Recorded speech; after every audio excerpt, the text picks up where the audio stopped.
William Ruto, Prime Minister Raila Odinga, both co-principals of the NADCO process. Ladies and gentlemen, I didn't find it easy to come in here this morning for various reasons, one of which was the barricading of the route to KICC. But I must thank the organizers for having brought it to KICC, because if it was a State House, Mr. President, it would even have been a little harder. The reason is simple. Our country is at a crossroads.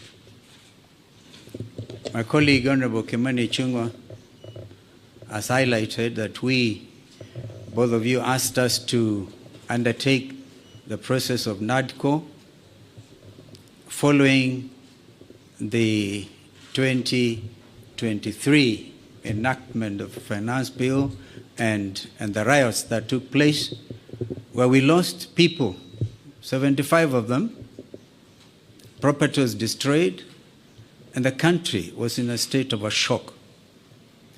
We undertook that responsibility with gusto, and we are very open-minded. As Azimio la Umoja One Kenya, our number one topic was the high cost of living. But Kimani and the team on Kenya Kwanza convinced us that it was the government responsibility and the opposition had nothing to do with discussing the high cost of living. I hope that in the light of recent developments, my friend Kimani would have revised that thought. Because again, 2024, Finance Act and the riots, and again we have lost 41 young Kenyans.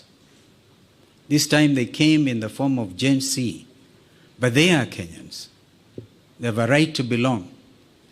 In fact, they are carrying the national flags. They have done it better than we did when some of us nearly got killed.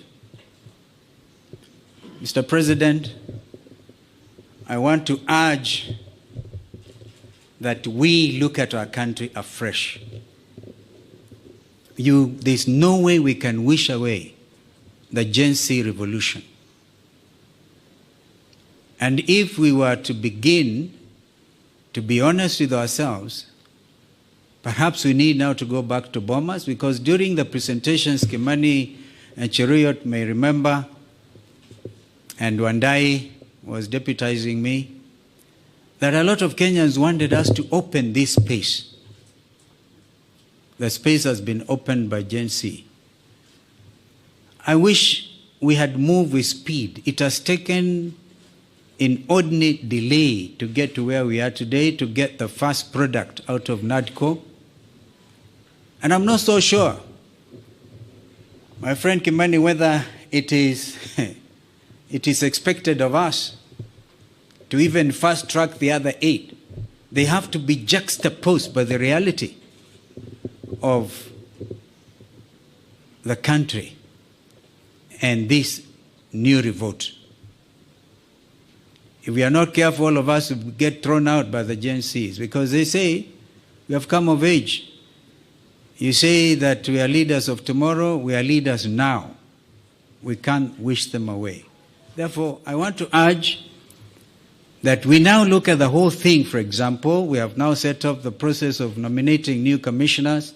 We made it very clear that both you, Mr. President, and Mr. Raila Odinga, the Prime Minister, will have to agree on, perhaps most importantly, on who becomes the chair of the new IEBC. That principle of consultation was inbuilt, and I thank my colleagues because we didn't have to struggle much to agree. But now is the time. The country is at a crossroads. Can we, for a beginning, even in order to bring the country to normalcy, can you, Mr. President, order the Inspector General of Police, if he doesn't resign, can he remove the police from the streets? Can the army get out of our streets and back to the barracks? I thank you.